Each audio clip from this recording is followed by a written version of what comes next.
Hi everyone, welcome to my channel. आज हम लोग इस वीडियो में बात करेंगे माइक्रोसॉफ्ट डिस ऑपरेटिंग सिस्टम के बारे में, यानी डॉस के बारे में बात करेंगे। ओके, तो चलिए जल्दी से हम लोग इसको कवर कर लेते हैं। बहुत ही इंपॉर्टेंट है एग्जाम पॉइंट ऑफ व्यू से। अगर ये टॉपिक कहीं पे भी आती हैं तो आपको जो ये चीज़ पढ़ना बहुत ही जरूरी होती है। ओके, तो देखिए एम एस डॉस क्या होती है ना कि M S DOS is a non graphical command line. क्या होती है कि जो हमारी एम एस डॉस होती है ना, वो नॉन ग्राफिकल कमांड लाइन होती हैं और भी ऑपरेटिंग सिस्टम ही है। Created for IBM compatible computer, जो IBM कंप्यूटर था ना उसके लिए जो बनाई गई थी। Okay, MS DOS was originally written by the Time Patterson and introduced by the Microsoft in August 1891। क्या जाता है ना कि जो हमारा जो MS DOS है ना, वो जो रिटर्न किया था, जो लिखा था, जो इसने प्रोग्राम को इंट्रोड्यूस किया था वो था टाइम पैटरसन। और जो इंट्रोड्यूस किया था, जो लिखा था वो टाइम पैटरसन था, ठीक है। और जो इंट्रोड्यूस किया था वो माइक्रोसॉफ्ट था। जो अगस्त में कितना हुआ था, अगस्त 81 में हमारे पास क्या हुआ था, इंट्रोड्यूस हुआ था। ओके, तो MS DOS allow users to navigate. देखिए अब जो इसका कुछ इंपॉर्टेंट पॉइंट्स है जो आपको कवर करने हैं, आपको लिखने एज इट इज, आपको जो है लिखने कॉपी में। Okay, MS DOS was allow users to navigate, open and manipulate the files on their computers from a command line instead of GUI line windows। क्या होता है कि जो माइक्रोसॉफ्ट डिस्क ऑपरेटिंग सिस्टम है वो अलाउ करते हैं यूजर को कि ओपन नेविगेट कर सकती है, ओपन कर सकती है या मैनिपुलेट करती है फाइल को, यानी आप मैनिपुलेट भी कर सकते हैं फाइल्स को अपने कंप्यूटर में। इसीलिए यहाँ पे लिखा हुआ है कि MS DOS users to navigate, open and manipulate files on their computer from a command line. Command line के थ्रू आप जो है अपने कंप्यूटर को जो फाइल्स होती हैं उसे मैनिपुलेट कर सकते हैं, नेविगेट्स कर सकते हैं और ओपन भी कर सकते हैं on their computer from a command line instead of GUI line in Windows.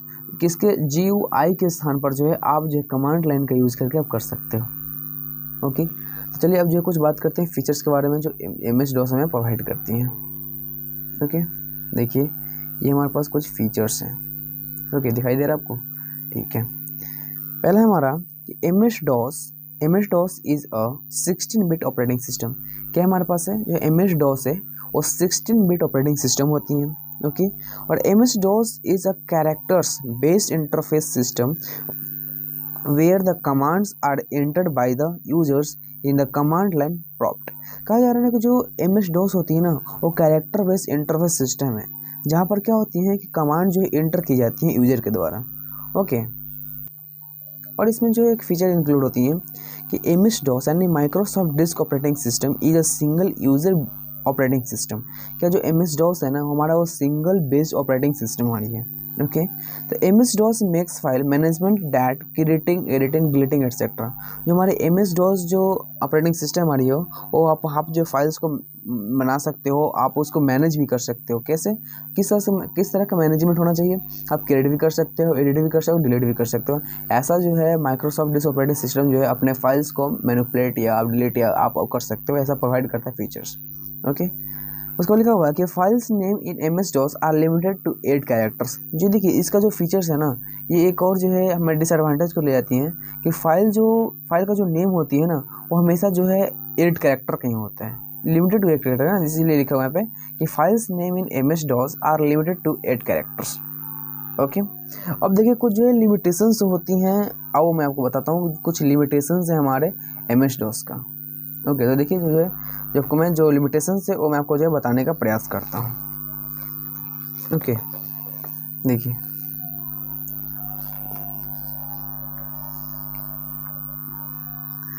First हमारा कि लिमिटेशंस ऑफ MS DOS का कि फाइल नेमिंग मतलब कि file names in MS DOS are limited to upper case only. क्या होता है कि जो फाइल का जो नेमिंग होती है ना डिस्क ऑपरेटिंग सिस्टम में वो सिर्फ अपर केस में होती है। ओके, अपर केस ओनली। आज सिक्योरिटी की बात करें तो for file ownership and permissions MS DOS does not have any built in security. जो MS DOS होती है ना इसमें कहीं पे भी जो बिल्ट इन सिक्योरिटी, पहले से सिक्योरिटी नहीं होती है। अगर आप सिक्योरिटी बनाना चाहते हो, उसमें लाना चाहते हो उसमें, तब आप ला सकते हो, बट इसमें पहले से नहीं होती है। ओके, बात समझ में आई?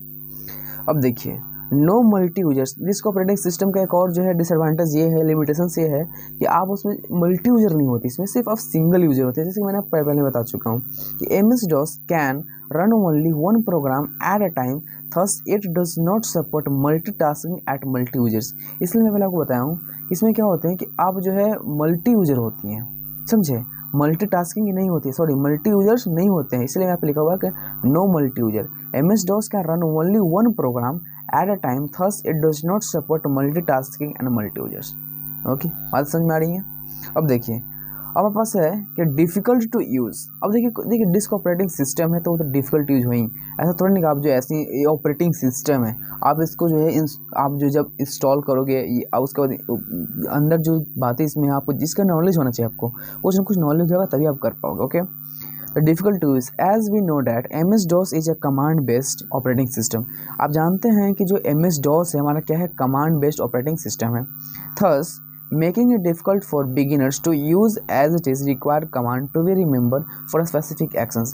जितने भी स्पेसिफिक एक्शंस है आपको उसके लिए कमांड जरूरी है। अगर आपको कमांड याद है तो आप जो ऐसा कर सकते हो, वरना आप नहीं कर सकते। ओके, तो आपको जो हर एक चीज़ कमांड याद होना चाहिए डिस्क ऑपरेटिंग सिस्टम। ओके, तो ये था आज का जो हमारा लेक्चर्स। पसंद आया तो लाइक शेयर सब्सक्राइब जरूर करें। ठीक है, thank you so much for watching this video.